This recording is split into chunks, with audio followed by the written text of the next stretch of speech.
The Tsar Dominion thought it had won. When humanity first stumbled into the galactic stage, they were seen as loud, stubborn, and inconveniently curious. They had no empire, no fleets worthy of mention, and no seat at the High Council. Worse, they kept asking uncomfortable questions about freedom, fairness, and self-determination, concepts the Dominion had no patience for. So, the Tsar made a decision: humanity would be exiled. Officially, the humans were relocated for the safety of galactic order. In truth, they were dumped onto a quarantined world known only as Cryos 7. A death world where storms scoured continents, predators grew the size of war machines, and even the rivers could kill with toxins. No species had ever survived long there. The Tsar believed humanity would vanish quietly, erased by the cruelty of nature. They were wrong. At first, survival on Cryos 7 was brutal. Human colonies struggled against endless threats. Acidic rains, forests that strangled the unwary, beasts with hide tougher than armor. Every week brought new disasters, and every week humanity buried its dead. But they adapted. They learned to weave armor from predator hides, to filter toxins into medicines, to turn storm energy into power. Each challenge only hardened them. Each failure forced them to innovate. Generations passed. Humanity did not just survive Cryos 7. They thrived. Cities rose, powered by lightning harvesters. Skyforts floated above storms. Armored infantry drilled daily, not against each other, but against the world itself. To live on Cryos 7 meant becoming stronger, smarter, and tougher than anything the galaxy had ever seen. What was meant as exile became evolution. 2 centuries later, the galaxy had all but forgotten about humanity. The Tsar Dominion expanded unchecked, crushing weaker civilizations under its boot. But on the fringes, rumors began to spread.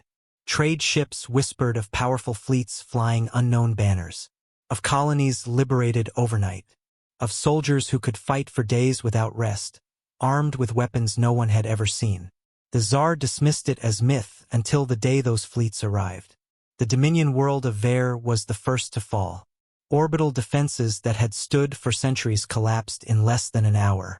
Human warships emerged from hyperspace, sleek and bristling with weapons forged in the crucible of Cryos 7. Tsar generals laughed at the primitives. They stopped laughing when human drop pods slammed into the surface, deploying soldiers in storm-forged exosuits. These warriors moved like predators, shrugging off plasma fire, dismantling tanks with their bare hands.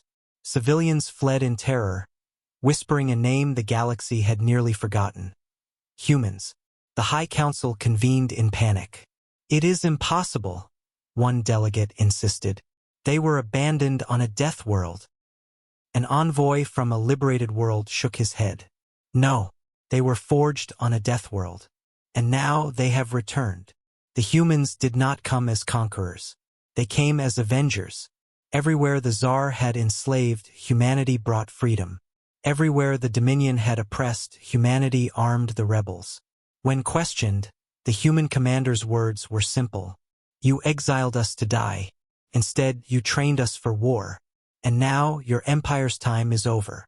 The final battle came above the Tsar homeworld itself. The Dominion fleet outnumbered the humans 3-1. Yet numbers meant nothing against soldiers who had been hardened against extinction itself. For every ship the Tsar destroyed, 2 more human warships pushed forward. For every battalion they crushed, human soldiers rose again, relentless and unyielding. The Dominion fell in a single week. When the war was over, the galaxy stared in stunned silence. The once-forgotten exiles now stood as liberators, stronger than any empire before them. On the council floor, an old Tsar minister whispered what many now feared. "We tried to bury them, and instead we planted them." And so the galaxy learned a new truth, one carved into history with fire and steel. Never exile a deathworld species, because they will come back. Not broken, but unstoppable.